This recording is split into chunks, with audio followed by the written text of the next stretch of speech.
നമ്മൾ അരുൺജി മുട്ട പറയുകയാണ്, ആൾക്കൂട്ട വിചാരണയിൽ ജീവൻ നഷ്ടമായ അട്ടപ്പാടിയിലെ മധുവിന്റെ ഓർമ്മകൾക്ക് ഇന്ന് 8 വർഷം. 2018 ഈ ദിവസമാണ് മധു കൊല്ലപ്പെട്ടത്. ദയനീയമായ മുഖം ഇന്നും മലയാളിയുടെ മനസ്സിനെ വല്ലാതെ വേദനിപ്പിക്കുന്നു സാർ എന്ന് പറയാണ്. ഒരു തർക്കം അക്കാര്യത്തില്ല. അങ്ങ് അത് കഴിഞ്ഞിട്ടും കേരളത്തിൽ ആൾക്കൂട്ട കൊലപാതകം ഉണ്ടായി. ആ നിസ്സഹായ മുഖവും നമ്മളെ വേദനിപ്പിക്കുകയാണ്. ഇനി ഉണ്ടാവാതിരിക്കട്ടെ.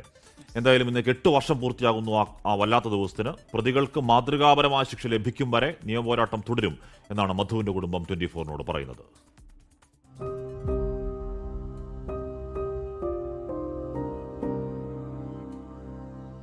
അട്ടപ്പാടിയിലെ ചിണ്ടക്കി സ്വദേശിയായ മധു 2018 ഫെബ്രുവരി 22-ന് കൊല്ലപ്പെടുമ്പോൾ 27 വയസ്സ്.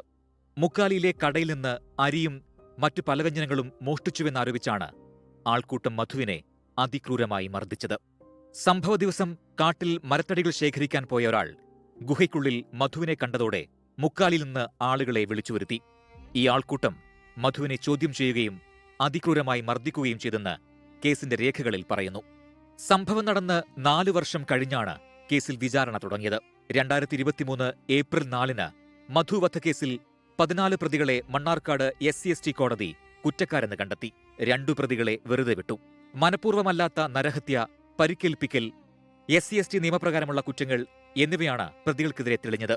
പ്രതികൾക്ക് മാതൃകാപരമായ ശിക്ഷ ലഭിക്കുന്നതുവരെ പോരാടുമെന്ന് മധുവിന്റെ സഹോദരി സരസു. പന്താൽ എല്ലാ വാർത്തയും റാസിറ്റുകാർ എമാക്ക് ഇതില്ലാതെ നമ്മൾ തന്നെ ആദിവാസി തന്നെ സമരം ചെയ്താതെ ഇതിനെ പോയിക്കൊണ്ട് പിന്നെ ഇവരുകളായിക്കൊണ്ടിരിക്കാതെ ഒരു ചൊട്ടനലമായി കഞ്ചി കുടിക്കാൻ വിട്ടാൽ മറ്റേ. കേരളം തലകുനിച്ച് കണ്ണീരണിഞ്ഞ ദിവസം. ഉത്തരേന്ത്യൻ ആൾക്കൂട്ട കൊലപാതകങ്ങൾ വാർത്തയായി കാണുമ്പോൾ നമ്മൾ ഒരിക്കലും കരുതിയിരുന്നില്ല ഇത് കേരളത്തിലും സംഭവിക്കുമെന്ന്. മനസാക്ഷിയില്ലാത്ത ആളുകൾ ഇവിടെയുമുണ്ട് എന്ന് അടയാളപ്പെടുത്തിയാണ് മധു യാത്രയായത്. ഷാരിഖ് നവാസ്, 24, പാലക്കാട്.